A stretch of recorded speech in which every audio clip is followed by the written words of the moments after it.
Yan na yung ating bukayo. Antayin na lang natin tumatuyo. Diba? Huwag niyong lalagyan talaga ng tubig kasi kusang magtutubig po ang buko. Kaya yan. Antayin na lang natin siya matuyo. Tsaka kaya light yan siya. Light yung color kasi yung ginamit nating asukal is wash. Pero kung brown sugar talaga yan, brown talaga yan. Yung iba muscovado. Muscovado yung nilalagay nila kaya medyo dark talaga siya na pagkabukay.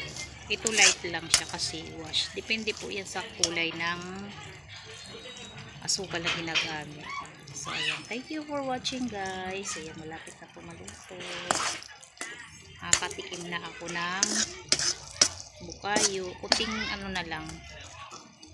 O, wala na talaga siya ng sabaw.